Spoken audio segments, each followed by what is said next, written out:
할머니가 군대를 뭘 아십니까? 무례한 장교에게 멸시당하고 손자의 생일상이 아스팔트 바닥에 내동댕이 쳐진 한 노파의 이야기입니다. 하지만 그 할머니의 전화 한 통에 별 3개짜리 군단장이 소장님 이라 외치며 달려오게 되고 부대 전체가 충격에 빠집니다. 영상 시청 전 구독과 좋아요 눌러주시면 장롱 속 이야기 채널에 큰 힘이 됩니다. 할머니가 군대를 뭘 안다고 여기서 고집이십니까? 여기가 동네 구멍가게인 줄 아십니까? 그 목소리는 젊었지만 칼날처럼 차가웠다. 73세 선우숙 여사는 그저 묵묵히 그 목소리를 받아냈다. 그녀의 시선은 자신이 들고 있는 묵직한 보따리가 아닌 목소리의 주인을 향해 있었다. 훤칠한 키에 각이 잡힌 전투복을 입은 젊은 장교. 그 어깨에 달린 계급장이 햇빛에 번쩍였다. 그 빛이 유독 시리다고 선우숙은 생각했다. 모든 일은 동이 트기 전 새벽 4시에 시작되었다. 남들 같으면 깊은 잠에 빠져 있을 시간이지만 선우숙의 낡은 시골집 부엌에는 이미 불이 환하게 켜져 있었다. 그녀는 가마솥이 걸린 아궁이 대신 이제는 익숙해진 가스불 위에 낡고 두툼한 냄비를 올렸다. 오늘을 위해 며칠 전부터 준비한 것들이었다. 그녀의 외손자 강민준. 딸아이가 바쁘다는 핑계로 어릴 적부터 제 품에서 키운 아이였다. 어미보다 할미 품을 더 파고들던 그 아이가 벌써 나라를 지키는 군인이 되었다. 그리고 오늘이 그 아이의 21번째 생일이었다. 우리 강아지 생일인데 밥이라도 뜨시게 먹여야지. 그녀의 주름진 손이 능숙하게 움직였다. 찬물에 담가 핏물을 뺀 소갈비가 냄비에서 한 소끔 끓어올랐다. 거품을 걷어내고 직접 담근 간장과 배를 갈아 넣은 양념을 부었다. 이 부대찌개 저 부대찌개 맛보며 자란 민준이가 유일하게 할머니 갈비찜이 최고라고 엄지를 치켜 세우던 바로 그 맛이었다. 갈비찜이 뭉근하게 끓어가는 동안 그녀는 옆에서 계란말이를 준비했다.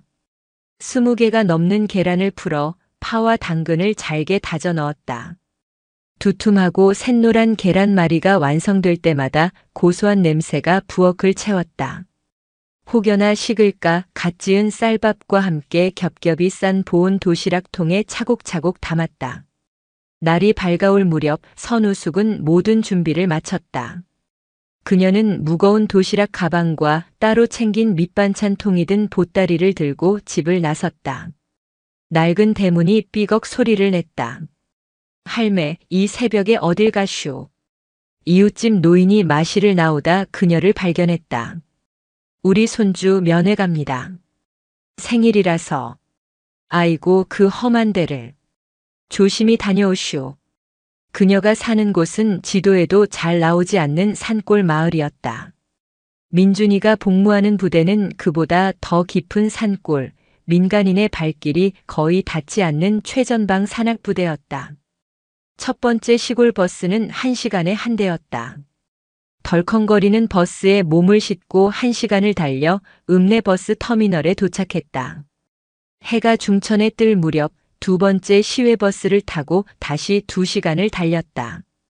버스 창밖으로 익숙한 논밭 풍경이 사라지고 험준한 산새와 지뢰라는 붉은색 경고판이 보이기 시작했다. 종점에서 내리자 그녀를 기다리는 것은 택시 승강장뿐이었다. 어르신, 어디까지 가십니까? 저기, 산 독수리 여단 정문까지 갑니다. 택시 기사의 표정이 미묘해졌다. 아이고 어르신, 거기는 사전 허가 없으면 들어가기 힘든데. 연락은 하고 가시는 겁니까? 그럼요. 우리 손주가 오늘만 기다렸을 텐데. 선우숙은 그저 부드럽게 웃었다. 택시는 포장도 제대로 되지 않은 군용 도로를 한참이나 더 올라갔다. 창밖으로 위장막을 쓴 막사들과 철조망이 스쳐 지나갔다. 멀미가 날 법도 한 길이었지만 선우숙은 민준이를 만날 생각에 조금도 지치지 않았다. 오후 2시가 다 되어서야 택시는 드디어 부대 정문 앞에 멈춰 섰다. 더는 못 들어갑니다. 저기 위병소에 말씀하셔야 해요. 선우숙은 택시비를 치르고 내렸다. 뺨을 스치는 바람이 산 아래와는 비교도 안 되게 차가웠다. 높다란 철문과 날카로운 철조망, 그리고 민간인 출입 통제라는 팻말이 그녀를 맞이했다. 그녀는 숨을 한번 고르고 묵직한 보따리를 고쳐 들고는 위병소를 향해 천천히 걸어갔다. 위병소 안에는 젊은 장교 한 명이 서류를 뒤적이고 있었다. 빳빳하게 다려입은 전투복, 반짝이는 전투화, 그리고 마도진이라는 이름표가 선명했다. 저기 수고 많습니다. 면회 좀 왔는데요. 선우숙이 정중하게 입을 열었다. 마도진 대위는 서류에서 고개도 들지 않고 차갑게 말했다. 면회 신청하셨습니까? 사전 승인자 명단에 없으면 면회 불가입니다. 아, 신청은 못했는데. 오늘이 우리 외손자 강민준 일병 생일이라서요. 제가 새벽부터 음식 좀 싸왔는데 얼굴만 잠깐 보면 안 될까요? 그제야 마도진 대위가 고개를 들었다. 그는 위아래로 선우숙을 훑어보았다. 시골에서 막 올라온 듯한 행색, 손에 들린 촌스러운 보따리. 그의 눈에 노골적인 경멸감이 스쳤다. 할머니, 여기 군대입니다. 규정은 규정입니다. 알지요. 아는데 이 음식만이라도 좀 전해주면. 안 됩니다. 마도진의 목소리는 단호했다. 돌아가십시오. 부대 규정입니다. 저기 젊은 양반. 내가 이 먼 길을 왔는데. 그때였다. 마도진 대위의 인내심이 바닥난 듯 그가 위병소 밖으로 걸어 나왔다. 할머니가 군대를 뭘 안다고 여기서 고집이십니까? 여기가 동네 구멍가게인 줄 아십니까? 그의 목소리가 커지자 위병소를 지키던 초병들의 시선이 이쪽으로 쏠렸다. 규정을 어기시면 할머니가 아니라 그 누구라도 안 되는 겁니다. 지금 공무 집행 방해하시는 겁니다. 방해하려는 게 아니라 사정 좀 봐달라는 거지요. 손자 생일이라는데. 사정이요? 마도진은 코웃음을 쳤다. 여기 있는 병사들 다 누군가의 귀한 자식입니다. 할머니처럼 매번 사정 봐주기 시작하면 이 부대 문은 남아나질 않겠습니다. 어서 돌아가십시오. 선우숙은 물러서지 않았다. 그녀는 평생 규범을 지키며 살아왔지만 지금 이 순간은 손자에 대한 사랑이 그 모든 것을 앞섰다. 그녀는 그저 이 음식을, 아직 온기가 남아있는 이 갈비찜을 민준이 입에 넣어주고 싶었을 뿐이다. 대위님, 부탁입니다. 이 보따리만이라도. 제가 여기서 기다릴 테니 전해주시기만이라도. 그녀가 보따리를 앞으로 내밀었다. 그 간절한 손길이 마도진 대위의 신경을 건드린 모양이었다. 그는 짜증이 극에 달한 표정으로 외쳤다. 아, 정말 말귀를 못 알아들으시네. 안 된다고 몇 번을 말합니까? 마도진 대위의 고함 소리에 선우숙 여사의 어깨가 움찔했다. 하지만 그녀는 여전히 보따리를 내민 손을 거두지 않았다. 그녀의 그런 완고한 태도가 마도진 대위의 자존심을 건드렸다. 그는 자신이 완벽하게 통제해야 할 구역에서 이 보잘것없는 노파 하나를 제압하지 못하고 있다는 사실에 화가 났다. 할머니, 지금 저랑 해보자는 겁니까? 그런 게 아닙니다. 그저. 됐습니다. 이딴 거 안 먹어도 군대 밥 잘 나옵니다. 그는 격앙된 목소리로 외치며 그녀가 내민 보따리를 향해 손을 거칠게 휘저었다. 가지고 돌아가시라고요. 아! 선우숙의 손에서 보따리가 힘없이 미끄러졌다. 묵직한 도시락 통들이 차가운 아스팔트 바닥으로 떨어졌다. 쿵, 둔탁한 소리와 함께 플라스틱 용기들이 깨지고 뚜껑이 열렸다. 순간 정적이 흘렀다. 위병소 초병들의 눈이 커졌다. 때마침 부대에 자재를 납품하러 온 민간인 트럭 기사 오판석 씨가 그 광경을 목격하고 입을 다물지 못했다. 새벽 내내 뭉근하게 끓여낸 갈비찜이 검붉은 양념과 함께 바닥에 쏟아졌다. 샛노랗게 잘 붙여진 계란말이가 흙먼지 위를 굴렀다. 갓 지어 김이 모락모락 나던 쌀밥이 아스팔트 틈새로 흩어졌다. 선우숙 여사의 새벽 4시가 그녀의 73 정성이 차가운 바닥에 나뒹굴고 있었다. 마도진 대위는 순간 당황한 듯 했으나 이내 자신의 행동을 합리화했다. 아, 이러게. 제가 가져가시라고 했잖습니까? 고집 부리시다가 이게 뭡니까? 그의 목소리에는 미안함 대신 내 탓이 아니다라는 책임 전가가 묻어났다. 그는 흩어진 음식들을 경멸스럽다는 듯 쳐다보았다. 이거 다 뭡니까? 냄새나게. 어서 치우시고 가십시오. 부대 정문 앞 더럽히지 마시고요. 선우숙은 아무 말도 하지 않았다. 그녀는 그저 바닥에 쏟아진 자신의 정성을, 자신의 마음을 망연히 내려다볼 뿐이었다. 눈물이 핑 돌았지만 그녀는 입술을 깨물고 참아냈다. 이런 모습을 손자 부대 앞에서 보이고 싶지 않았다. 그녀는 천천히 힘겹게 무릎을 꿇었다. 아이고, 내 새끼. 먹이려고. 그녀의 쭈글쭈글한 손이 흙먼지가 묻은 계란말이를 하나 집어들었다. 갈비찜 조각을 주워 담았다. 밥알을 쓸어 모으려 애썼다.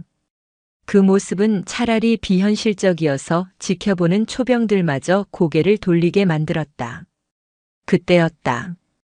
트럭에서 내려 그 모습을 지켜보던 오판석 씨가 더는 참지 못하고 달려왔다. 어르신, 어르신 이러지 마십시오. 이거 못 먹습니다. 일어나세요. 그는 선우숙의 팔을 부축하려 했다. 아닙니다. 주어야지요. 아까워서. 아이고 어르신. 마 대위님. 이건 좀 심하지 않습니까? 노인장이 새벽부터 손자 먹이겠다고 싸우신 걸 이렇게. 마도진 대위는 민간인이 끼어드는 것이 못마땅했다. 아저씨는 누굽니까? 관계자 아니면 빠지시죠. 지금 군사구역 내에서 소란 피우는 겁니다. 소란이라니. 내가 다 봤는데. 대위님이 손을 쳐서 떨어진 거 아닙니까? 잘못 본 겁니다. 할머니가 스스로 놓친 겁니다. 그리고 여긴 아저씨가 상관할 일이 아니니 용문나 보시죠. 마도진은 오판석을 밀어내려 했다.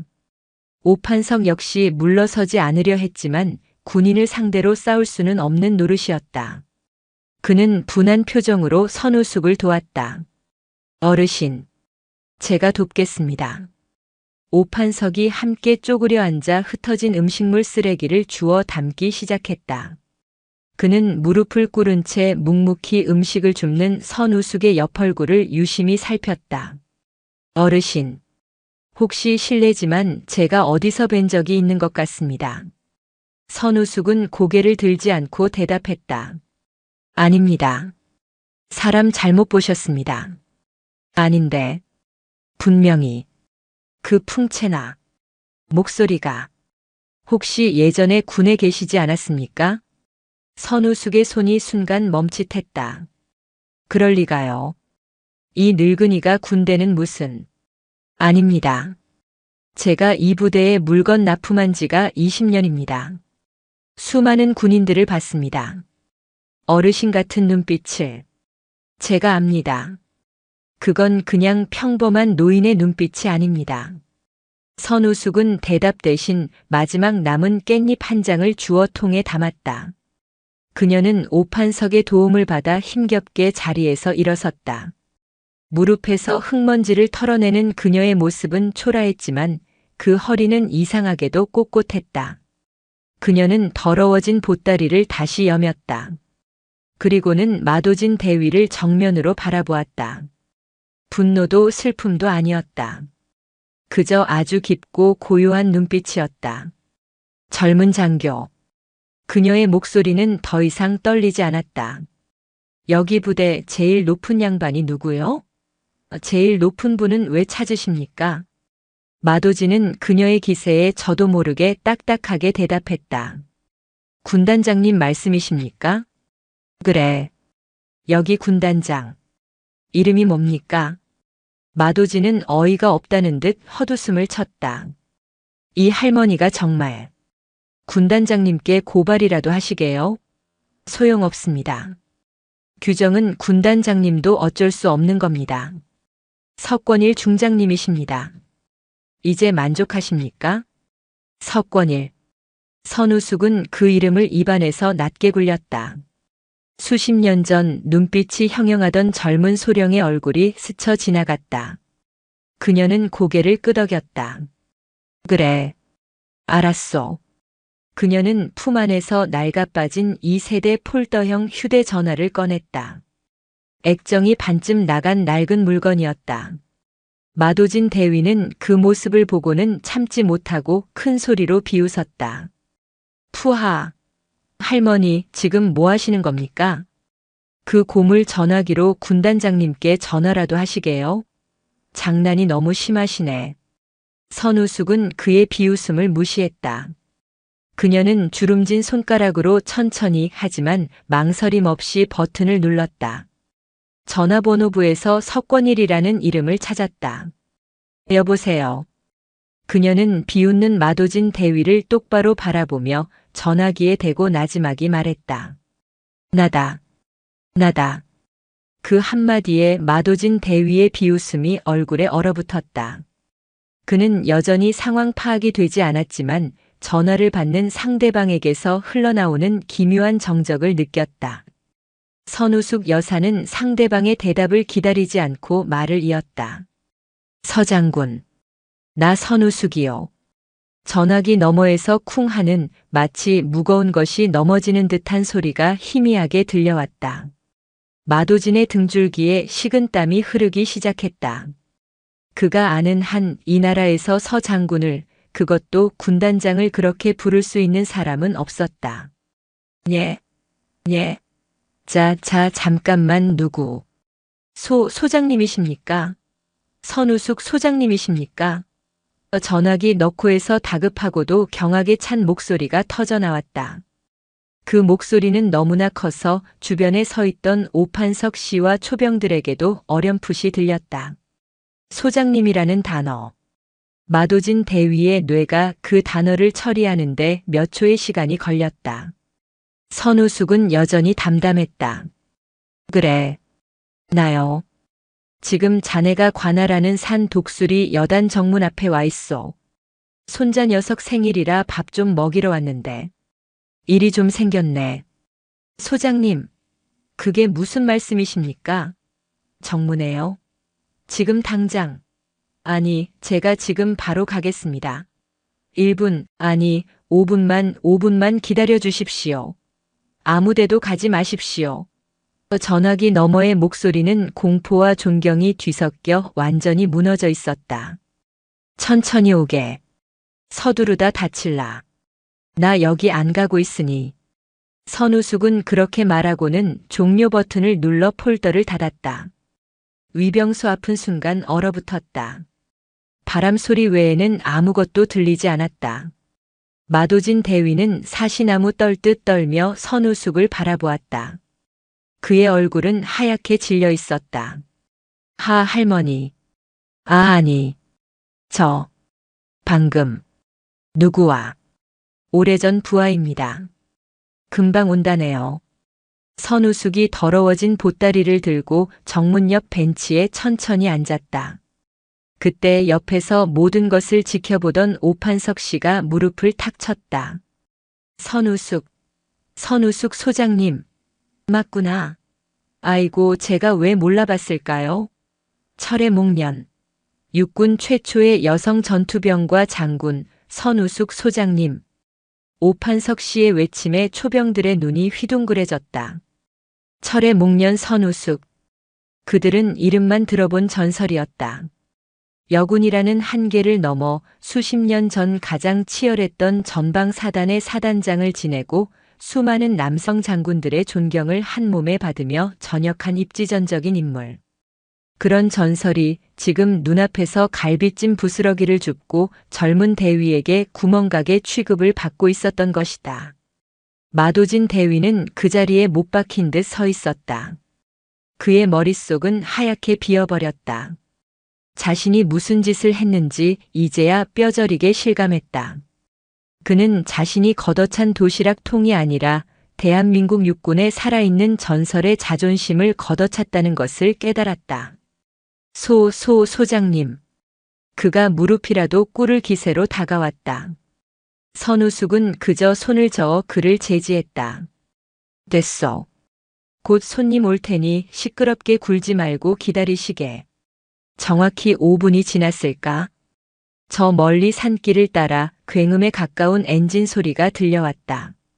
군용 사이렌 소리가 산 전체를 울렸다. 검은색 지휘 차량 한 대가 규정 속도 따위는 무시한 채 흙먼지를 일으키며 정문 앞으로 미끄러지듯 멈춰 섰다. 차량 번호판에는 별 3개, 중장을 의미하는 표식이 선명했다. 차 문이 열리기도 전에 운전석에서 중령 계급의 부관이 뛰쳐나와 뒷문을 열었다. 충성. 차에서 내린 것은 거대한 산맥 같은 사내였다. 대한민국 최전방을 책임지는 군단장 석권일 중장. 그는 차에서 내리자마자 주변을 살폈다. 그리고 벤치에 앉아있는 초라한 노파와 그 앞에 새하얗게 질려 서 있는 마도진 대위, 그리고 바닥에 흩어진 음식의 잔해를 한눈에 담았다. 석권일 중장의 얼굴이 무섭게 일그러졌다. 그는 마도진 대위나 다른 초병들의 경례는 받는 둥 마는 둥 하며 성큼성큼 선우숙을 향해 걸어왔다.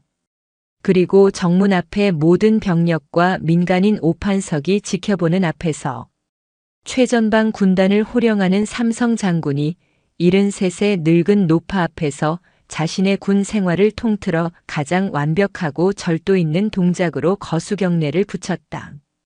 충성. 소장님. 부하 석권일 중장.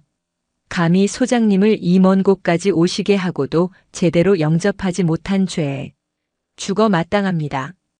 그의 목소리는 우레와 같았다. 선우숙은 그제야 벤치에서 천천히 일어나 그의 경례를 받았다. 오랜만이군 서장군. 많이 컸어. 석권일 중장은 경례를 풀고 선우숙의 손을 잡으려다 바닥에 떨어진 엉망이 된 보따리를 보았다. 그의 눈에 이성이 끊어지는 분노가 스쳤다. 이게 다 무슨 일입니까? 그는 자신의 부관을 향해 고개를 돌렸다. 당장 저기 서 있는 저 장교, 저 대위놈.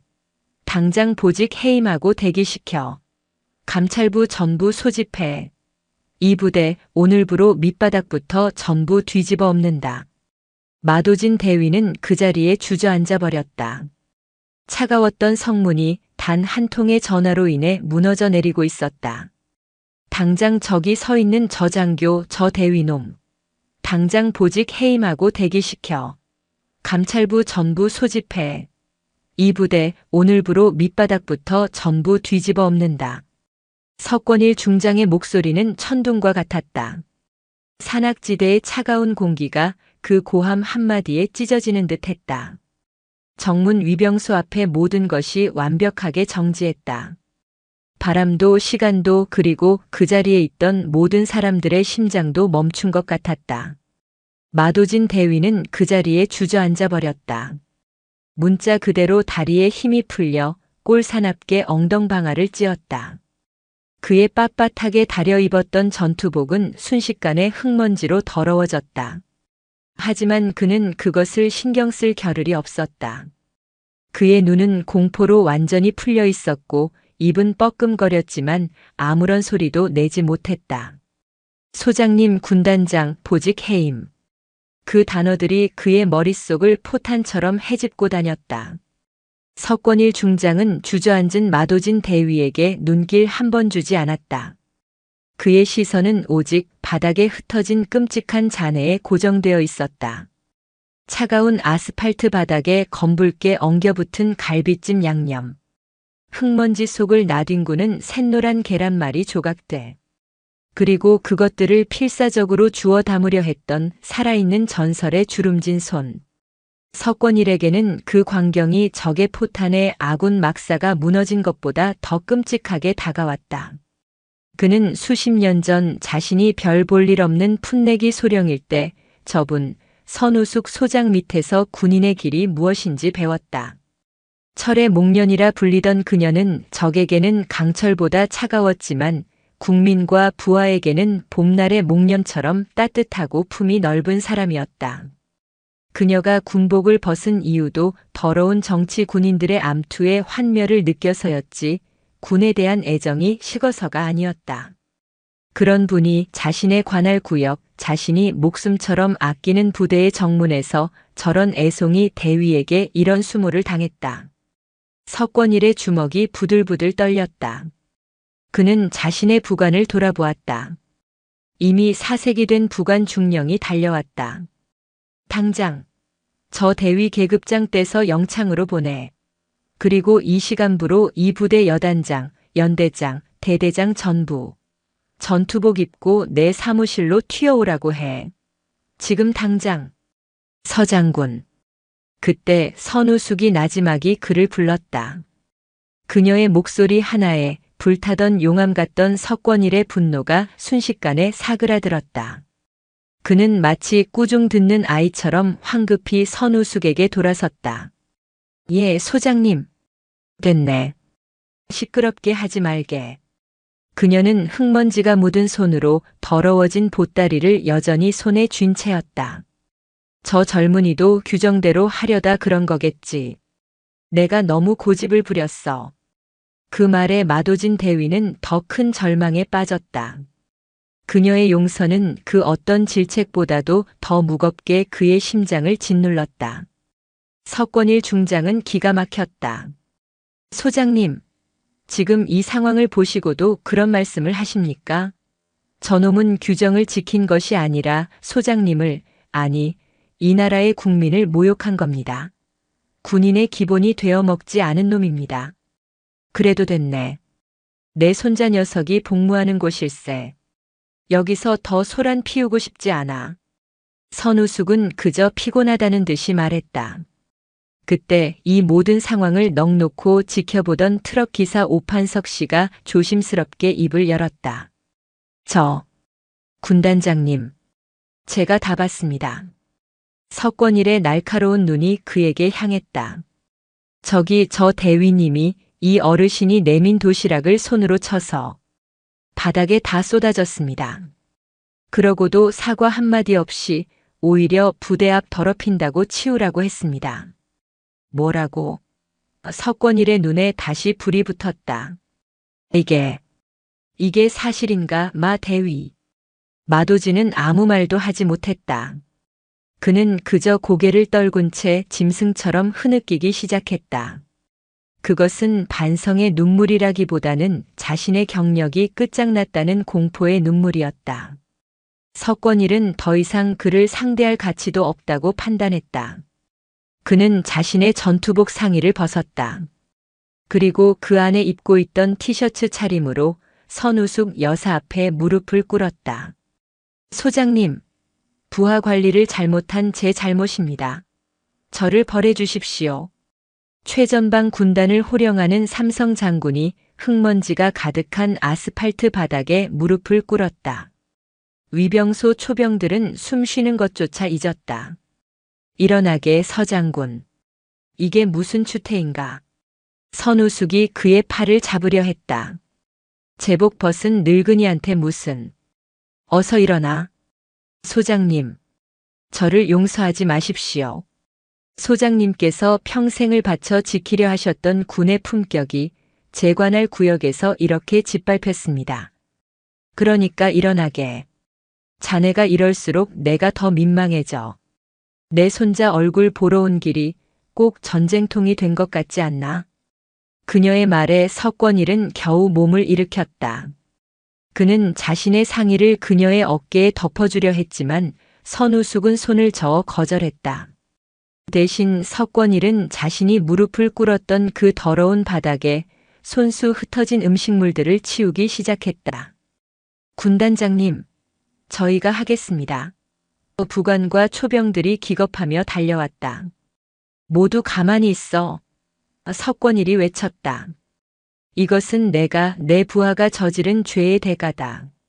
내가 직접 치워야 마땅하다. 삼성 장군이 맨손으로 흙 묻은 계란말이를 줍고 아스팔트에 눌어붙은 갈비찜을 닦아냈다. 그 모습에 마도진 대위는 차라리 그 자리에서 총으로 자신을 쏴달라고 빌고 싶은 심정이었다. 선우숙은 그 모습을 그저 묵묵히 지켜보았다. 모든 것이 정리되고 석권일 중장이 흙먼지로 더러워진 손을 털며 일어섰다. 소장님, 우선 안으로 드시지요. 날이 찹니다. 제가 모든 것을 확인하고 바로잡겠습니다. 그러세. 마침 자네 얼굴도 보고 싶었네. 석권일은 부관에게 귓속말을 했다. 저 대위, 당장 군법 회의 준비해. 그리고 오판석 선생님. 오늘 목격하신 모든 것을 감찰부에 정확히 진술해 주십시오. 그리고 납품 차량은 잠시 대기해 주십시오. 제가 따로 살해하겠습니다. 아닙니다. 돈 같은 건 필요 없습니다. 저런 놈은 뿌리를 뽑아야 합니다. 오판석이 흥분해서 외쳤다. 석권일은 고개를 끄덕이고 선우숙을 자신의 지휘 차량으로 정중하게 안내했다. 철옹성 같던 부대의 정문이 그렇게 그녀를 위해 활짝 열렸다. 마도진 대위는 헌병들에게 양팔이 붙들린 채 넋이 나간 표정으로 그 광경을 바라보고 있었다. 그는 자신의 차가운 규정이 자신보다 더 강하고 거대한 진짜 규율 앞에 산산조각 나는 순간을 목격하고 있었다. 석권일 중장의 지휘 차량은 부대 안을 조용하지만 빠르게 달렸다. 창밖으로 잘 정돈된 막사들과 훈련장이 스쳐 지나갔다. 선우숙은 수십 년 만에 다시 밟아보는 군부대의 공기에 묘한 감회에 젖었다. 차량은 여단 본부 건물이 아닌 산 중턱에 위치한 군단장 전용 게스트하우스 백호정 앞에 멈췄다. 가장 높은 곳에 위치하여 부대 전경과 산세를 한눈에 내려다볼 수 있는 곳이었다. 소장님, 우선 여기서 좀 쉬십시오. 제가 따뜻한 차라도 한 잔 올리겠습니다. 석권일이 직접 문을 열며 그녀를 안으로 안내했다. 내부는 군 시설이라고는 믿기지 않을 만큼 정갈하고 아늑했다. 손님 접대용으로만 쓰는 곳입니다. 편히 계십시오. 고맙네. 서장군. 자네 덕에 호강을 다해보는군. 송구합니다, 소장님. 석권일은 부관이 내온 뜨거운 생강차를 직접 그녀에게 건네고는 맞은편에 꼿꼿한 자세로 앉았다. 그는 여전히 그녀 앞에서 편히 앉지 못하는 풋내기 소령의 모습 그대로였다. 언제 전역하셨는지도 제대로 못 챙겼습니다. 이 불초한 놈을 용서하십시오. 됐네. 군복 벗으면 다 똑같은 늙은이지. 그나저나 자네 정말 많이 컸어. 내가 자네 처음 봤을 때가 아마 소령 달고 작전과장 할 때였지? 석권일의 얼굴에 희미한 미소가 번졌다. 기억하십니까? 제가 당시 대대장으로 막 부임했을 때였습니다. 소장님께서는 그때 사단장님이셨습니다. 그랬지. 자네 그때도 참 고지식했어. 규정 입에 달고 살았지. 소장님께 배운 대로 했을 뿐입니다. 아니. 선우숙이 차를 한 모금 마시고는 단호하게 말했다. 나는 자네에게 그렇게 가르친 적이 없네. 석권일이 고개를 들었다. 기억나는군. 그때도 자네 부대에서 비슷한 일이 있었지. 선우숙의 눈이 먼 과거를 향했다. 그것은 험준한 산악지형에서 야간 훈련을 하던 중 벌어진 일이었다. 석권일이 이끌던 대대의 한 병사가 훈련 중 발을 헛디뎌 절벽 아래로 추락했다. 수색대가 급파되었지만 날이 어둡고 지형이 험해 접근이 어려웠다. 그때 병사의 아버지가 어떻게 소식을 들었는지 부대로 한달음에 달려왔다. 그는 아들을 구해야 한다며 자신도 수색대에 끼워달라고 울부짖었다. 당시 대대장이던 석권일은 규정대로 그를 막아섰다. 민간인은 작전구역에 출입할 수 없습니다. 규정입니다, 아버님. 내 아들이 저기 죽어가는데 규정이 다 뭐야? 비켜. 안 됩니다. 돌아가 주십시오. 석권일은 병사들을 시켜 그 아버지를 막사 밖으로 끌어내려 했다. 그 격렬한 실랑이가 당시 사단장이던 선우숙의 귀에까지 들어갔다. 선우숙은 한밤중에 전투복 차림으로 현장에 나타났다. 그녀는 울부짖는 아버지를 제지하는 석권이를 물끄러미 바라보다가 그에게 다가가 뺨을 내리쳤다. 짝 하는 소리와 함께 모든 것이 멈췄다.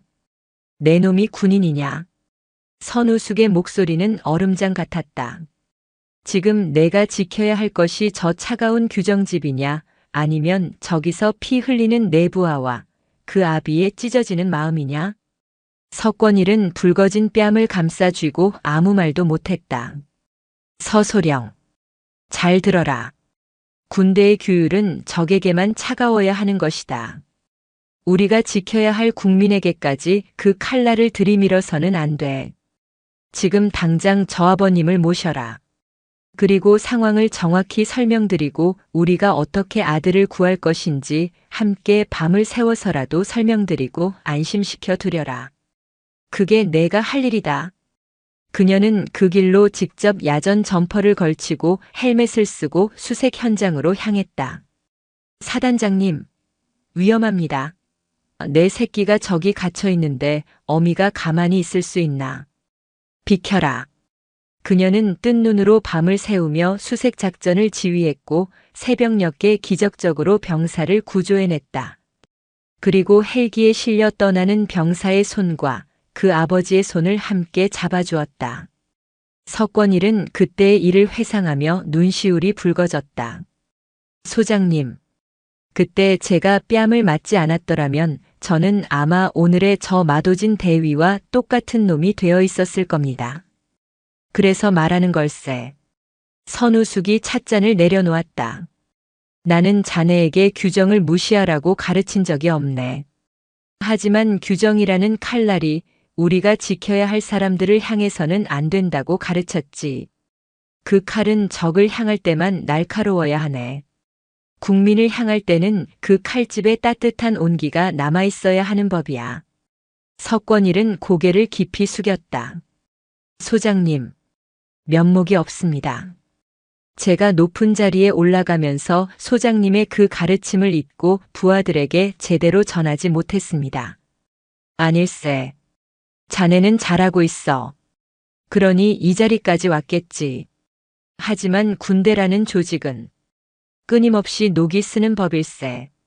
자네 같은 지휘관이 그 녹을 매일 닦아내지 않으면 저렇게 규정 뒤에 숨어서 사람의 마음을 벤다네.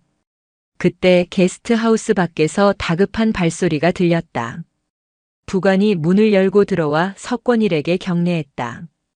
군단장님, 마도진 대위의 조사가 끝났습니다. 그리고 강민준 일병 찾았습니다. 선우숙의 어깨가 미세하게 떨렸다. 그녀가 오늘 이 먼 길을 온 유일한 이유였다. 지금 강일병은 어디에 있습니까? 석권일이 물었다. 통신초소에서 정상 근무 중이었습니다. 지금 이쪽으로 오라고 명. 아니. 선우숙이 부관의 말을 잘랐다. 부르지 말게. 석권일과 부관의 눈이 동시에 그녀를 향했다. 예, 소장님. 하지만 내 손자 지금 근무 중이라며. 그럼 근무지에 있어야지. 할미 보겠다고 근무지 이탈하는 건 군법에 어긋나는 일 아닌가. 석권일은 말문이 막혔다. 이 상황에서도 그녀는 규율을 말했다. 하지만 그것은 마도진 대위가 말했던 차가운 규정이 아니라 군인 본연의 임무를 존중하는 살아있는 규율이었다. 내가 가지. 선우숙이 자리에서 일어났다. 여기까지 왔는데 근무 서는 모습이라도 봐야지. 안 그런가 서장군. 석권일 중장은 잠시 망설였다. 군단장이 직접 일개 사병의 근무 초소까지 방문하는 것은 극히 이례적인 일이었다. 부대 전체가 뒤집힐 만한 일이었다. 하지만 그는 곧 결심했다. 오늘 이 부대는 이미 뒤집혔다. 그리고 이 모든 것을 바로잡기 위해서라도 그는 선우숙 소장이 원하는 것을, 아니, 그녀가 보여주고자 하는 것을 따라야 했다. 알겠습니다, 소장님. 제가 모시겠습니다. 아니, 자네는 여기 있게. 예. 군단장이 행차하면 M1 병사들만 잡돌이하겠지. 난 그 꼴 보러 온 게 아닐세. 선우숙은 석권일의 부관을 바라보았다. 자네가 날 안내하게. 조용히 아무도 모르게 다녀오고 싶네. 가서 내 손주가 좋아하는 갈비찜이나 제대로 전해주게 해야지. 서 장군, 오늘 저녁에 시간 괜찮으면 내가 새로 한 갈비찜에 막걸리나 한 잔 사겠네. 소장님, 제가 대접해야 합니다. 됐네. 늙은이 고집 꺾지 말게. 그럼 다녀오겠네. 석권일은 꼼짝없이 게스트하우스에 남겨졌다. 그는 선우숙의 뒷모습이 사라질 때까지 부동자세로 서 있었다. 그녀는 수십 년 전이나 지금이나 조금도 변하지 않았다. 철의 목련이라는 이름의 무게가 그의 어깨를 짓눌렀다. 한편 마도진 대위는 여단장실 한편에 마련된 임시 대기실에 갇혀 있었다. 그의 계급장은 이미 떼어진 후였다. 그는 자신이 걷어찬 갈비찜의 주인, 그 노파가 육군 전설의 여성 장군이었다는 사실을 믿을 수가 없었다. 아니, 믿고 싶지 않았다. 그는 자신의 군 생활이 완전히 끝났음을 직감했다. 그때 문이 열리고 석권일 중장이 홀로 들어왔다. 마도진은 스프링처럼 튀어올라 차려 자세를 취했다. 죄송합니다. 군단장님. 석권일은 아무 말 없이 그를 바라보았다. 그 시선은 분노를 넘어 깊은 연민과 경멸이 섞여 있었다. 마 대위. 자네는 오늘 누굴 모욕했다고 생각하나? 선우숙 소장님이십니다. 틀렸다. 마도진이 고개를 들었다. 자네는 오늘 한 군인의 어머니를, 한 병사의 할머니를, 그리고 이 나라의 국민을 모욕했다. 석권일이 그의 책상 위에 있던 서류 한 장을 집어들었다. 자네의 인사 기록을 봤다. 우수한 성적으로 임관했고 평가도 좋더군. 자네도 누군가의 자랑스러운 아들이겠지.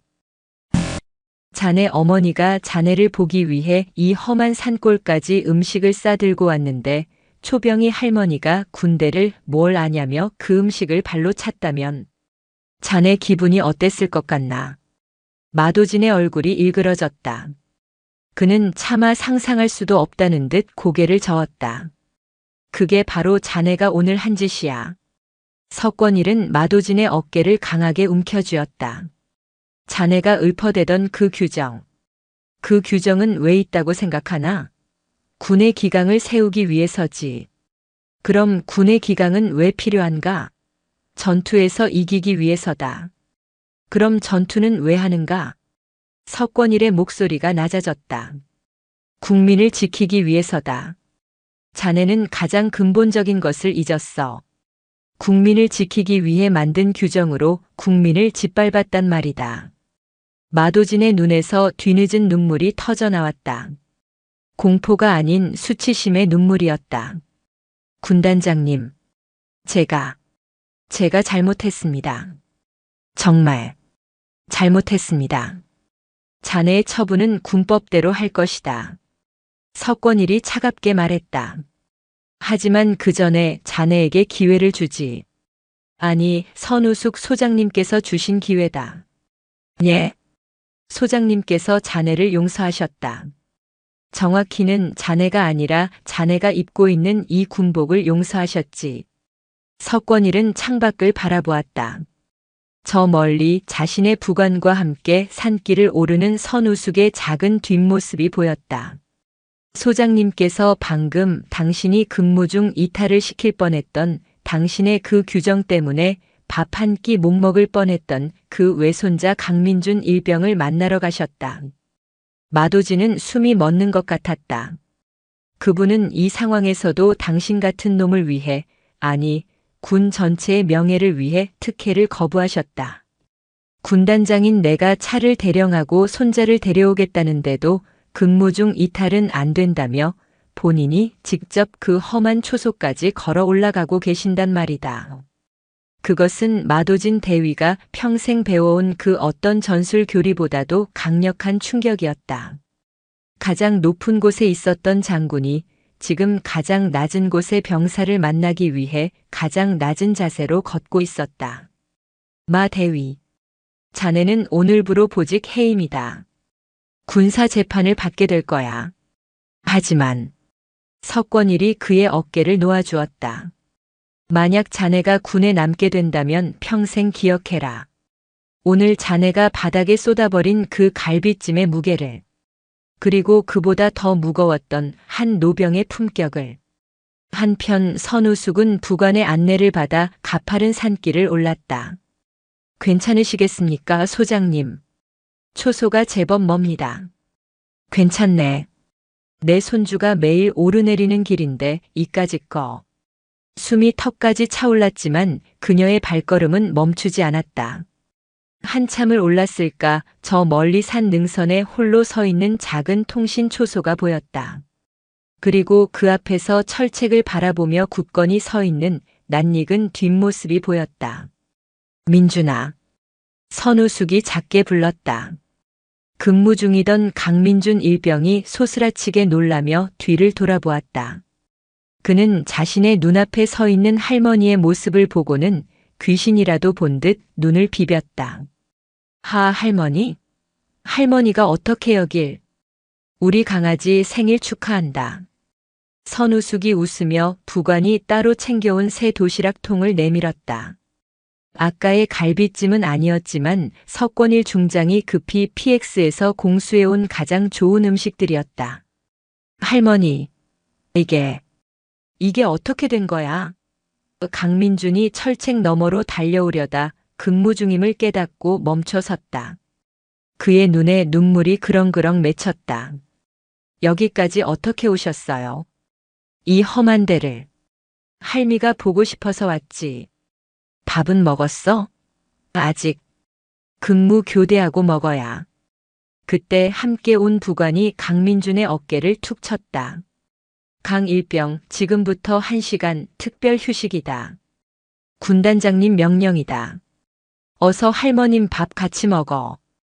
선우숙이 부관을 쳐다보았지만 부관은 그저 웃으며 고개를 숙였다. 소장님, 이것은 특혜가 아니라 오늘 이 부대 전체가 소장님께 진 빚을 갚는 아주 작은 성의입니다. 부디 받아주십시오. 선우숙은 더 이상 거절하지 않았다. 그녀는 초소 옆 작은 의자에 앉아 손자에게 도시락을 건넸다. 강민준은 믿기지 않는다는 표정으로 음식을 받아들고는 허겁지겁 입에 넣기 시작했다. 할머니, 최고예요. 진짜. 눈물과 함께 밥을 삼키는 손자를 바라보며 선우숙은 오늘 새벽 4시부터 시작된 그 고되고 굴욕적이었던 하루가 비로소 보상받는 것을 느꼈다. 그녀는 그저 손자의 머리를 말없이 쓰다듬어 주었다. 강민준 일병은 자신의 귀를 의심했다. 방금 군단장 부관이라는 하늘 같은 중령이 자신에게 특별 휴식 1시간을 명했다.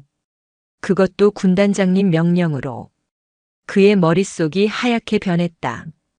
할머니가 군단장과 통화를 했다는 사실만으로도 이미 현실감이 없었는데 이제는 자신을 위해 부대의 모든 규정이 일시적으로 멈춰섰다. 그는 얼어붙은 채 부관과 할머니를 번갈아 쳐다보았다. 뭘 멍하니 서 있나 강일병. 할머님 배고프시겠다. 어서 자리 잡게. 부관이 부드럽게 말하며 자신이 들고 온 커다란 보온 가방을 초소 옆 작은 탁자에 올렸다. 선우숙 여사는 그런 부관을 보며 작게 웃었다. 고맙습니다. 중령. 이렇게까지 배려해 줄 줄은 몰랐는데. 아닙니다, 소장님. 군단장님께서 신신당부하셨습니다. 소장님께서는 물론 강일병도 제대로 식사 대접해 드리라고 하셨습니다. 저희가 쏟아버린 그 정성에는 발끝에도 미치지 못하겠지만 부디 성이라 생각하고 받아주십시오.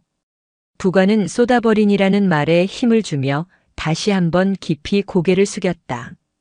강민준은 그제야 어렴풋이 상황을 파악했다. 할머니가 정문에서 무언가 끔찍하게 부당한 대우를 당했음을.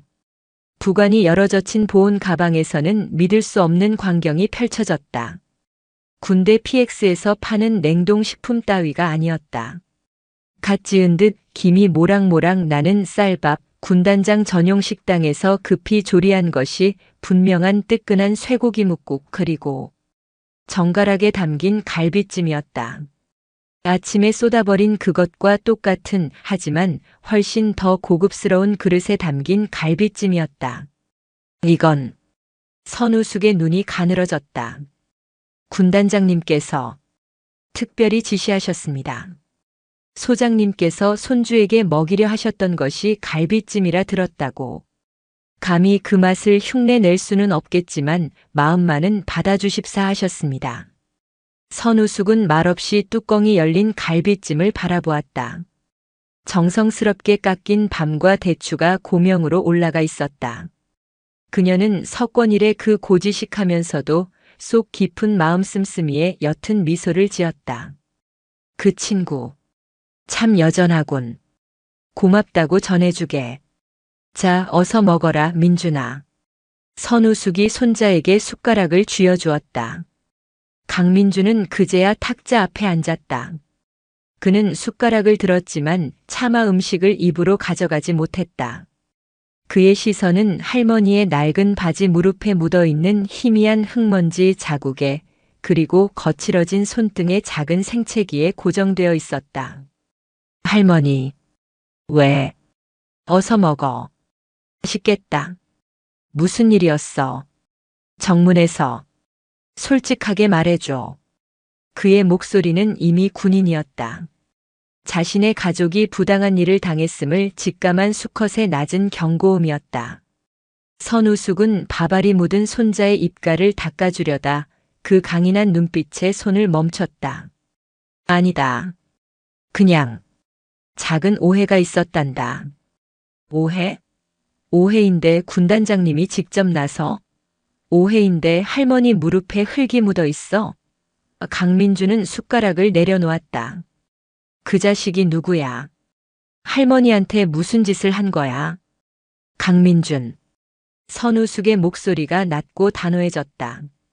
그것은 강아지를 부르는 할머니의 목소리가 아니었다. 수천 명의 병력을 호령하던 철의 목련의 목소리였다. 지금 내 앞에 있는 나는 내 할머니다. 그리고 너는 근무지를 지키는 군인이고 내가 지금 해야 할 일은 내 할미가 가져온 밥을 맛있게 먹는 것. 그리고 내가 하지 말아야 할 일은 내 본분을 망각하고 사사로운 분노에 휩쓸리는 것이다. 강민주는 입술을 깨물었다.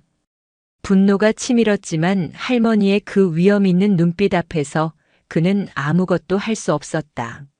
하지만 할머니가 민준아. 선우숙이 그의 손을 잡았다. 내가 입고 있는 그 군복이 얼마나 무거운 옷인지 아느냐. 그 옷은 내 어깨에 달린 계급장은 남들 위에 군림하라고 주는 것이 아니야. 남들이 서지 못할 때 대신 서 있으라고 주는 것이지. 남들이 지지 못할 책임을 대신 짊어지라고 주는 거란다. 그녀의 시선이 정문 방향을 향했다. 오늘 정문의 그 젊은 장교는 그 무게를 몰랐던 게지. 자신의 어깨에 달린 것이 무엇인지 모르고 그것을 국민에게 휘두른 게야. 그건 참 슬픈 일이다. 강민주는 할머니의 말을 온전히 이해할 수는 없었지만 그 안에 담긴 깊은 슬픔과 가르침을 느낄 수 있었다. 할머니, 미안해. 나 때문에. 나 보러 오다가. 무슨 소리냐? 내가 왜 미안해? 선우숙이 그제야 환하게 웃었다. 덕분에 이 할미가 아주 오랜만에 군복 입은 기분 한번 제대로 냈지. 저기 서장군 놈도 혼쭐을 내주고. 그녀는 장난스럽게 말하며 가장 큰 갈비 조각을 손자의 밥 위에 올려주었다. 어서 먹어. 그리고 똑똑히 기억해라. 내가 오늘 이 밥을 먹은 건 내가 잘나서도 내 할미가 잘나서도 아니야. 내가 입고 있는 그 군복의 책임을 누군가는 존중하고 지키려 하기 때문이야. 너도 그런 군인이 되어야 한다. 알겠느냐? 강민주는 더 이상 아무것도 묻지 않았다. 그는 고개를 끄덕이며 밥을 입안 가득 밀어 넣었다. 뜨거운 국물과 밥이 목구멍을 타고 넘어가자 참았던 눈물이 함께 터져 나왔다. 그것은 분노의 눈물도 슬픔의 눈물도 아니었다. 자신의 할머니에 대한 감히 측량할 수 없는 거대한 존경심과 사랑의 눈물이었다. 그는 울면서 먹었다. 선우숙은 그런 손자의 머리를 묵묵히 쓰다듬어 주었다. 그 광경을 멀찍이서 지켜보던 부관 중령은 자신도 모르게 눈시울이 뜨거워지는 것을 느꼈다. 그는 오늘 자신이 평생 군 생활을 하며 배웠던 그 어떤 리더십 강의보다도 더 강력하고 위대한 가르침을 저 철책 너머의 밥상에서 목격하고 있었다. 그는 깨달았다. 석권일 군단장이 왜 저 노파 앞에서 무릎을 꿇었는지를. 저분은 단순히 계급이 높았던 장군이 아니었다. 저분은 군인의 혼 그 자체였다. 팔짱 가장 무거운 책벌. 1시간이 꿈결처럼 흘러갔다. 강민주는 근무 교대 시간이 되자 할머니를 한번 꽉 안아주고는 경례를 붙였다. 할머니, 건강하셔야 합니다. 충성. 그래. 몸 조심해라. 내 강아지. 선우숙은 손자가 초소로 돌아가는 늠름한 뒷모습을 한참이나 바라보다가 부관의 안내를 받아 산을 내려왔다. 그녀의 발걸음은 올라갈 때보다 훨씬 가벼워 보였다. 그녀가 게스트하우스 백호정에 도착했을 때 석권일 중장은 이미 모든 준비를 마치고 그녀를 기다리고 있었다. 그의 곁에는 이제는 계급장도 이름표도 없는 완전히 다른 사람처럼 초라해진 마도진 전 대위가 고개를 숙인 채 서 있었다. 석권일이 먼저 입을 열었다. 소장님, 강일병은 잘 만났습니까? 덕분에 아주 씩씩하게 잘 크고 있더군. 밥도 잘 먹고 정말 면목이 없습니다. 선우숙은 고개를 끄덕이고는 마도진에게로 시선을 돌렸다. 마도진은 그 시선을 느끼자마자 망설임 없이 바닥에 무릎을 꿇었다. 그는 아스팔트 바닥에 이마가 닿을 정도로 깊이 머리를 조아렸다. 소장님, 제가 죽을 죄를 지었습니다. 제가 미쳤었습니다. 어떤 처벌이라도, 어떤 벌이라도 달게 받겠습니다. 부디 용서해 주십시오. 그의 목소리는 완전히 갈라져 있었고 온몸은 공포와 수치심으로 떨리고 있었다. 선우숙은 그를 내려다보며 아무 말도 하지 않았다. 방 안에는 마도진의 절박한 흐느낌만이 가득 찼다. 한참 후 그녀가 입을 열었다. 일어나게. 마도진은 고개를 들지 못했다. 일어나라고 했네. 그녀의 목소리에 마도진은 흠칫 놀라며 비틀거리며 자리에서 일어났다. 자네, 내가 왜 화가 났는지 아나? 제가 소장님을 몰라 뵙고 무례를 틀렸네. 선우숙이 단호하게 그의 말을 잘랐다. 내가 만약 오늘 군복을 입고 별 3개짜리 군단장 차를 타고 여기 왔다면 자네가 나에게 그랬을까? 아닙니다. 절대로. 그랬겠지. 자네는 깍듯하게 경례를 하고 정문을 활짝 열었을 게야. 안 그런가?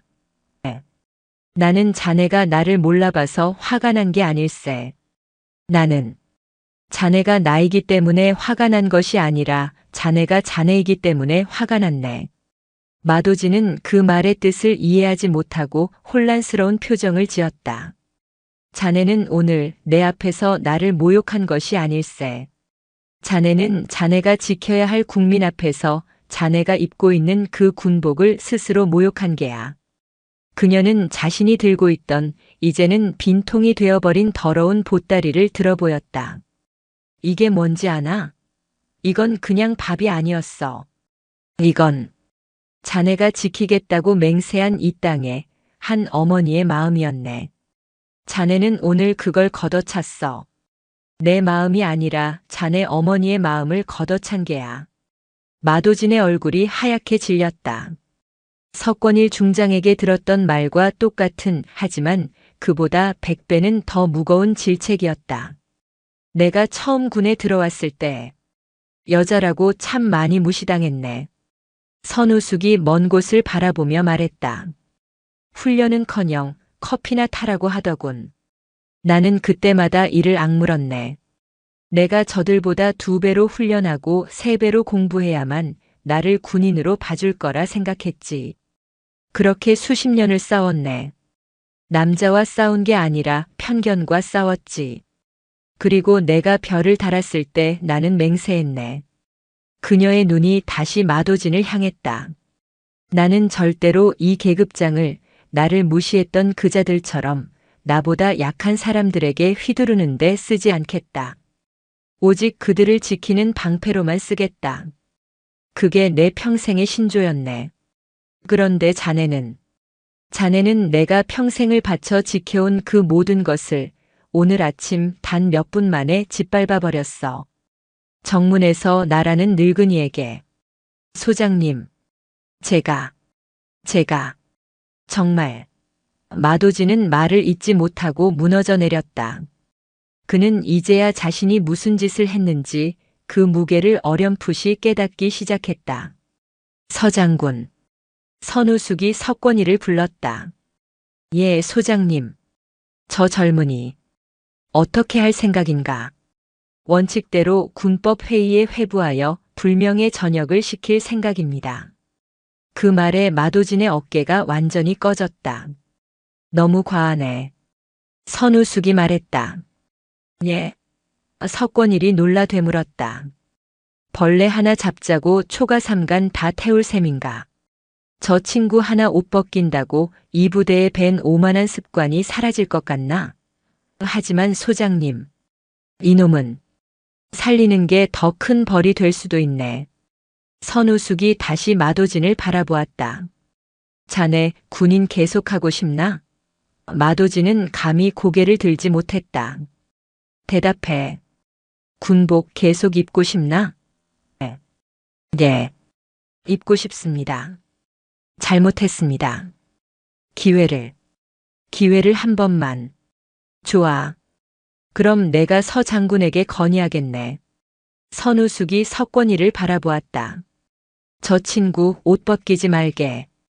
소장님, 그건 안 됩니다. 대신 선우숙이 석권일의 반발을 손으로 막았다. 가장 낮은 곳으로 보내게. 총칼 만지는 최전방 말고 매일같이 오늘 나 같은 늙은이들, 힘없는 민간인들 상대하는 곳으로 보내게. 하다못해 시골 구석의 민원 담당관이라도 좋아.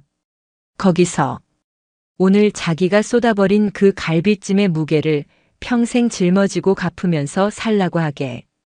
그것은 용서가 아니었다. 그것은 사형 선고보다 더 무거운 평생에 걸친 갱생의 형벌이었다. 마도진은 그 말의 의미를 깨닫고 차라리 죽여달라는 표정으로 바닥을 내려다보았다. 그렇게 자네가 오늘 걷어찬 그 국민이 얼마나 무겁고 무서운 존재인지 뼈저리게 느끼면서 군 생활을 마치게 하게. 그게 내가 저 젊은이에게 내리는 벌일세. 구장 가장 따뜻한 규율. 선우숙 여사의 말은 군단 장실을 무겁게 짓눌렀다. 석권일 중장은 자신의 스승이자 살아있는 전설인 그녀의 깊은 뜻을 헤아리려 애썼다. 그는 마도진을 당장이라도 군복을 벗겨 사회에서 매장시키고 싶었지만 선우숙은 그보다 더 무서운 벌을 내렸다. 그것은 죽이는 것이 아니라 완전히 다른 사람으로 재창조하라는 명령이었다. 소장님, 그 뜻이 너무나 무겁습니다. 석권일이 깊은 한숨과 함께 말했다. 하지만 명받들겠습니다. 저 젊은이가 오늘 소장님께 배운 것을 평생 잊지 못하도록 가장 낮은 곳에서 가장 무거운 책임을 지게 하겠습니다. 그는 마도진을 돌아보았다. 들었나 마 대위. 아니 마도진 씨. 자네는 오늘 소장님의 은혜로 군복을 계속 입게 되었네. 하지만 자네의 경력은 여기서 끝이야. 자네는 오늘부로 이 부대를 떠나 육군 본부 직할의 민원 처리 부서로 전출될 걸세. 자네가 평생 상대해야 할 사람들은 바로 오늘 자네가 모욕했던 그 국민들일세. 단 한 번이라도 그들에게 불친절하거나 오만한 태도를 보인다면 그날로 나는 자네를 내 손으로 끝장낼 걸세. 알겠나? 명심하겠습니다. 군단장님, 감사합니다. 소장님, 정말 감사합니다. 마도진은 울면서 몇 번이고 머리를 조아렸다. 그는 구원받았지만 동시에 가장 혹독한 감시 속에 놓이게 되었다. 이제 그만 나가보게. 선우숙이 피곤한 듯 손을 내저었다. 마도진은 비틀거리며 일어나 부서진 경례를 붙이고는 방을 나갔다. 방 안에 두 사람만 남자 석권일은 그제야 긴장이 풀린 듯 의자에 깊숙이 몸을 기댔다. 소장님, 정말 괜찮으시겠습니까? 저놈을 저렇게 쉽게 용서하시다니요. 용서라. 선우숙이 찻잔을 만지작거렸다. 아닐세. 그건 용서가 아니야. 기회지. 자네도 기억하지 않나. 내가 자네 뺨을 때렸던 그날. 어찌 있겠습니까? 그때 만약 내가 자네를 그 자리에서 보직 해임하고 내쫓았다면 지금의 석권일 군단장은 없었을 게야. 자네도 그저 규정 뒤에 숨었던 젊은 장교에 불과했지. 사람은 그렇게 쉽게 변하지 않아. 하지만 동시에 사람은 그렇게 쉽게 버려져서도 안 되네. 특히 자네와 내가 평생을 바친 이 군복을 입은 사람이라면 말이야. 그 옷의 무게를 깨닫게 해줘야지. 그게 먼저 그 길을 걸어간 늙은이의 마지막 임무 아니겠나. 석권일은 자리에서 일어나 그녀를 향해 다시 한번 깊이 고개를 숙였다. 소장님께 또 한 수 배웠습니다. 그날 오후 산 독수리 여단은 발칵 뒤집혔다. 군단장은 즉시 전 부대 지휘관을 소집했다. 여단장부터 모든 대대장, 중대장, 심지어 정문 위병소 근무자들까지 모든 간부가 강당에 집결했다. 석권일 중장은 단상 위에 섰다. 그의 얼굴은 분노가 가라앉은 차갑고 엄숙한 표정이었다. 그는 마이크를 잡고 오늘 아침 정문에서 벌어진 일을 단 하나도 빠뜨리지 않고 모두에게 이야기했다. 73세 노파가 손자의 생일 갈비찜을 싸들고 온 이야기. 마도진 대위가 그녀를 모욕하고 그 갈비찜을 바닥에 걷어찬 이야기. 그리고 그 노파가 철의 목련 선우숙 예비역 소장이었다는 이야기까지. 강당은 물을 끼얹은 듯 조용해졌다. 모든 장교의 얼굴이 하얗게 질렸다. 제군들. 석권일의 목소리가 강당을 울렸다. 나는 오늘 제군들에게 부끄러워 고개를 들 수가 없다. 이 부대의 군단장인 나부터가 선우숙 소장님의 가르침을 잊고 살았다. 그 결과가 무엇인가? 우리가 지켜야 할 국민의 마음을, 그것도 우리 군에 살아있는 전설이신 분의 마음을 우리 스스로가 짓밟았다. 그는 자신의 과거 선우숙에게 뺨을 맞았던 일까지 모두 털어놓았다. 그때 소장님께서 내게 말씀하셨다. 군대의 규율은 적에게만 차가워야 한다고. 국민을 향할 때는 그 칼집에 따뜻한 온기가 남아있어야 한다고 하셨다. 그는 단상을 주먹으로 내리쳤다. 오늘부로 이 부대, 아니 내 관할의 모든 부대에 명한다. 규정은 지키되 기계가 되지 마라. 제군들이 입고 있는 군복의 무게를 다시 생각하라. 정문에서 만나는 모든 민간인을 제군들의 부모이자 오늘 우리가 모욕한 선우숙 소장님이라 생각하고 응대하라. 단 한 번이라도 국민을 무시하고 군림하려는 자가 있다면 내가 직접 그놈의 군복을 찢어밟힐 것이다. 알겠나? 예, 알겠습니다. 수백 명의 장교가 터뜨리는 함성이 강당을 뒤흔들었다. 그것은 단순한 복창이 아니었다. 뼈저린 반성과 새로운 다짐의 포효였다. 모든 소동이 끝나고 해가 뉘엿뉘엿 질 무렵 선우숙은 돌아갈 채비를 마쳤다. 그녀는 석권일 중장의 거듭된 만류에도 불구하고 그가 내어준 차를 사양했다. 됐네. 버스 타고 가는 게 속 편해. 자네 차 타면 여기 병사들 또 길 막고 경례 붙일 것 아닌가. 그녀는 웃으며 아침에 만났던 트럭 기사 오판석 씨의 차를 얻어 타기로 했다. 오판석은 영광이라며 몇 번이고 그녀에게 절을 했다. 부대 정문. 분위기는 아침과는 완벽하게 달라져 있었다. 마도진 대위가 사라진 자리에는 새로운 위병소장이 긴장된 얼굴로 서 있었다. 그는 선우숙을 보자마자 달려나와 가장 정중한 경례를 올렸다. 소장님, 안녕히 가십시오. 충성. 선우숙은 그의 어깨를 두드려 주었다. 수고하게. 밥 든든히 챙겨 먹고. 예, 명심하겠습니다. 선우숙이 오판석의 트럭 조수석에 올라탔다.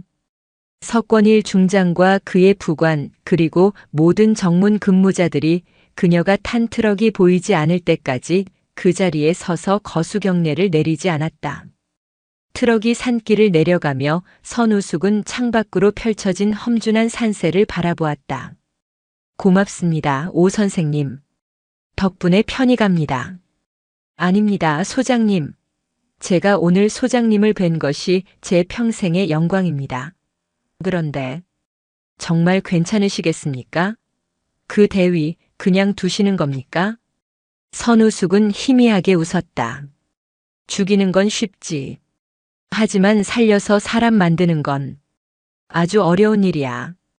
오늘 그 젊은 장교도 서장군도 그리고 저 부대 전체가 아주 비싼 교훈을 하나 얻었을 걸세. 그녀는 눈을 감았다. 피곤했지만 마음은 이상하게도 가벼웠다.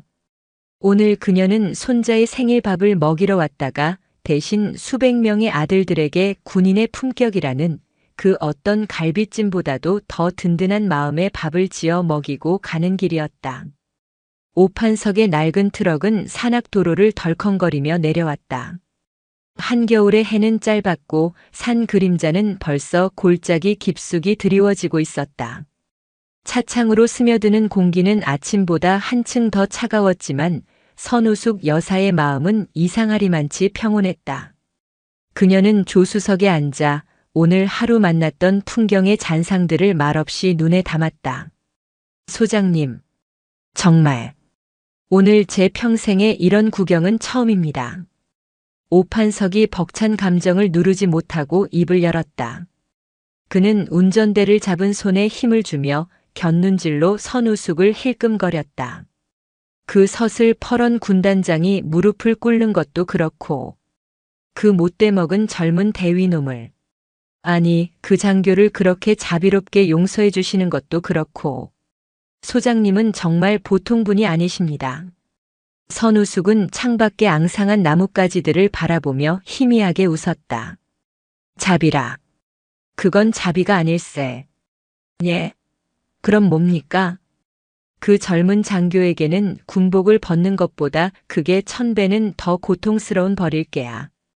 그녀의 목소리는 조용했지만 그 안에는 뼈를 애는 듯한 냉철함이 담겨 있었다. 오 선생. 예. 소장님. 녹슨 칼이 있네. 그 칼을 버리기는 쉽지. 그냥 내다 버리면 그만이니까. 하지만 그 녹을 일일이 닦아내고 나를 다시 세우고 칼집에 넣어 제대로 쓰임새 있게 만드는 건 수만 번의 숫돌질이 필요하지. 오늘 그 젊은이는 자기 자신이 얼마나 지독하게 녹슬어 있었는지 깨달았을 걸세. 그리고 앞으로 평생 자신이 뱉었던 그 오만한 말들을 되새기며 스스로를 숫돌에 갈아내는 삶을 살아야 할 게야. 그게 내가 그에게 준 기회의 참뜻일세. 그건 자비가 아니라 가장 무거운 형벌이야. 오판석은 그 말에 온몸에 소름이 돋는 것을 느꼈다.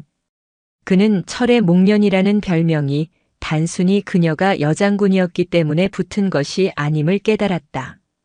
그 부드러운 말투 속에 숨겨진 강철 같은 의지와 통찰력. 그것이 바로 그녀를 전설로 만든 힘이었다. 트럭은 한참을 더 달려 그녀가 아침에 버스를 탔던 읍내 터미널에 도착했다. 고맙습니다, 오 선생. 덕분에 이 늙은이가 먼 길 편히 왔네. 아닙니다, 소장님. 제가 모실 수 있어서 영광이었습니다. 오판석이 황급히 내려 그녀를 부축했다. 이것이라도. 선우숙이 주머니에서 꼬깃꼬깃한 10,000원짜리 몇 장을 꺼내려 하자 오판석이 기겁하며 손을 내저었다. 아이고, 소장님, 이러시면 안 됩니다. 제가 오늘 소장님께 배운 값에 비하면 저는 소장님을 평생 업고 다녀도 모자랍니다. 선우숙은 그의 진심 어린 태도에 그저 고개를 끄덕였다. 그럼 이 신세는 나중에 꼭 갚으리다. 건강하게 하시는 일 잘 되시게. 예. 소장님도 만수무강하십시오. 그녀는 어둠이 내리기 시작한 터미널에서 다시 1시간에 한 대 오는 시골 버스를 기다렸다. 요란했던 하루가 끝나고 그녀는 다시 평범한 늙은이 강민준의 할머니로 돌아왔다. 버스에 몸을 싣고 차창에 머리를 기댄 그녀는 새벽 4시부터 시작된 기나긴 하루를 곱씹으며 깊은 잠에 빠져들었다. 그날 밤, 산 독수리 여단은 물론 석권일 중장이 관할하는 전 군단은 잠들지 못했다. 석권일은 자신의 사무실에서 그날 저녁 전 지휘관을 대상으로 한 화상회의를 소집했다. 모니터 안에 도열한 수십 명의 연대장과 대대장들의 얼굴은 극도로 긴장되어 있었다. 오늘 우리 부대 정문에서 있었던 일을 모두 들었을 것이다.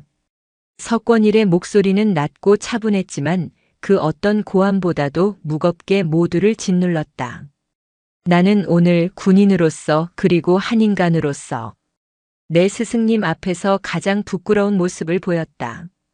그는 마도진 대위의 만행과 선우숙 소장의 대응, 그리고 자신이 무릎을 꿇었던 일까지 단 하나도 숨기지 않고 모두 털어놓았다.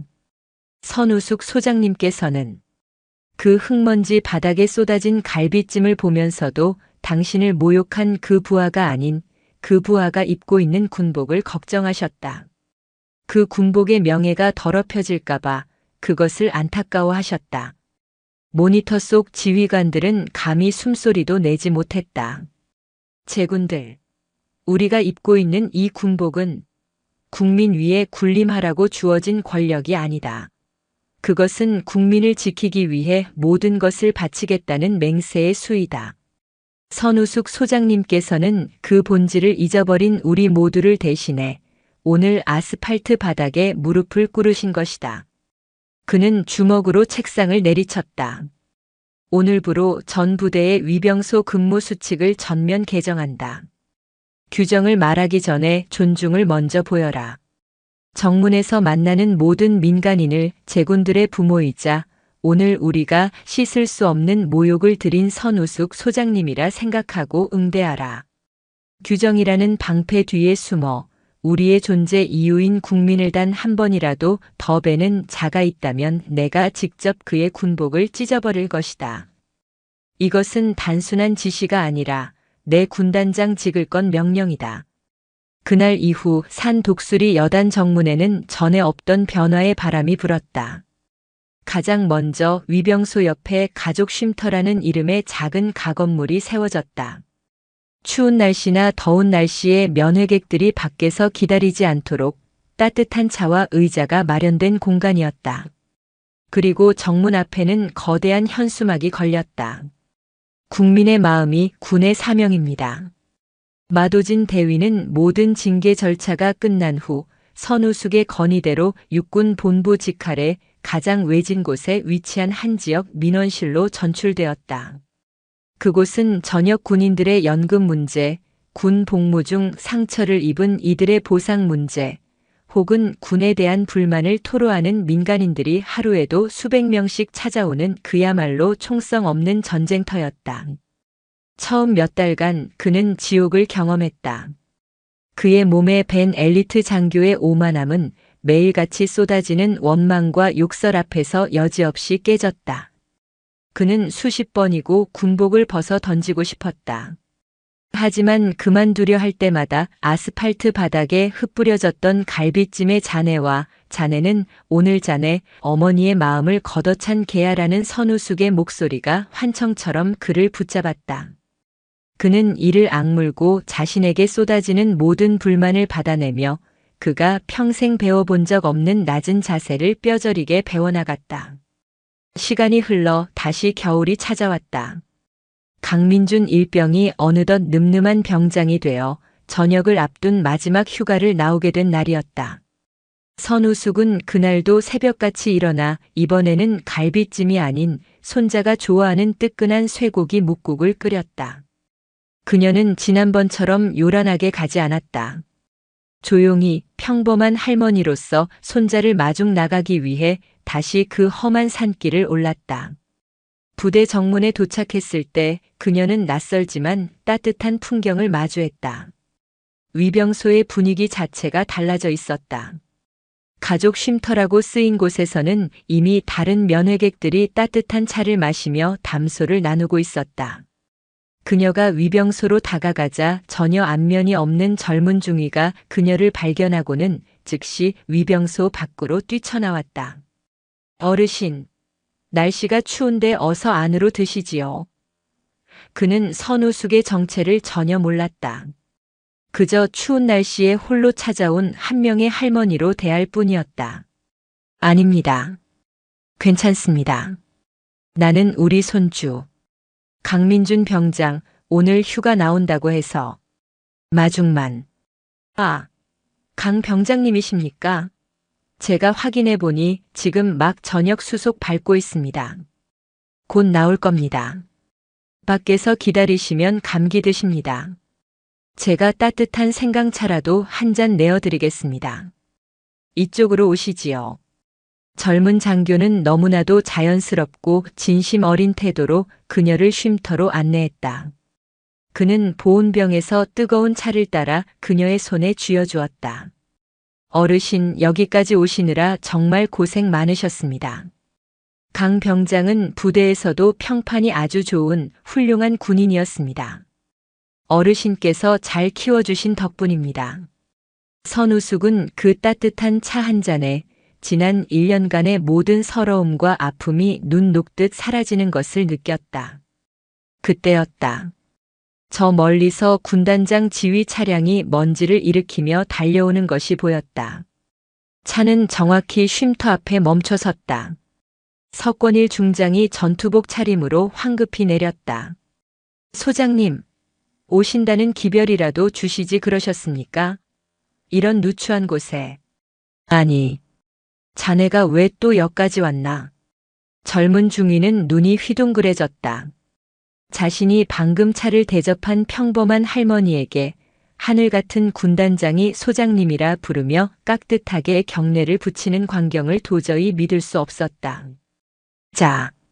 자, 군단장님. 이분은 석권일이 그 중위의 어깨를 툭 쳤다. 자네가 바로 이 부대의 얼굴일세. 아주 잘했네. 내가 본 최고의 위병 소장이었어. 그리고 그는 선우숙을 향해 활짝 웃었다. 소장님, 보셨습니까? 소장님께서 뿌리신 씨앗이 이렇게 자라났습니다. 선우숙은 그 젊은 중위를 바라보며 따뜻한 찻잔을 든 채 고개를 끄덕였다. 그래, 참 잘했네. 서장군, 자네 부대 관리 참 잘했어. 칭찬하네. 그 순간 할머니 하는 우렁찬 목소리와 함께 이제는 군복이 아닌 사복 차림의 강민준이 달려나왔다. 할머니, 나왔어. 보고 싶었어. 아이고, 내 강아지. 고생했다. 고생 많았어. 선우숙은 손자를 부서져라 껴안았다. 석권일 중장과 영문도 모른 채 경례를 붙이고 있는 젊은 중위, 그리고 쉼터의 모든 사람이 그 감격적인 재회를 지켜보며 박수를 쳤다. 선우숙은 손자의 손을 꼭 잡고 부대 정문을 나섰다. 할머니, 근데 저 아저씨는 누구야? 별이 3개인데 할머니한테 꼼짝도 못하네. 민준이 장난스럽게 속삭였다. 선우숙이 웃으며 손자의 등을 툭 쳤다. 무서운 게 아니야, 이놈아. 그녀는 1년 전 자신이 그토록 모욕당했던 바로 그 성문을 돌아보았다. 차가웠던 철문은 이제 그 어느 곳보다 따뜻한 온기를 품고 있었다. 그저 자기가 입고 있는 그 군복의 무게가 얼마나 무거운지 이제야 제대로 아는 게지. 그뿐일세. 그녀는 손자와 함께 집으로 가는 버스를 타기 위해 햇살이 따뜻하게 내리쬐는 겨울길을 천천히 걸어갔다. 그녀가 평생을 바쳐 지켜온 군의 품격은 그렇게 한 계절을 돌아 가장 따뜻한 모습으로 그녀에게 경례를 올리고 있었다. 영상이 유익하셨다면 구독과 좋아요 부탁드립니다. 장롱 속 이야기 채널에 큰 힘이 됩니다. 시청해 주셔서 감사합니다.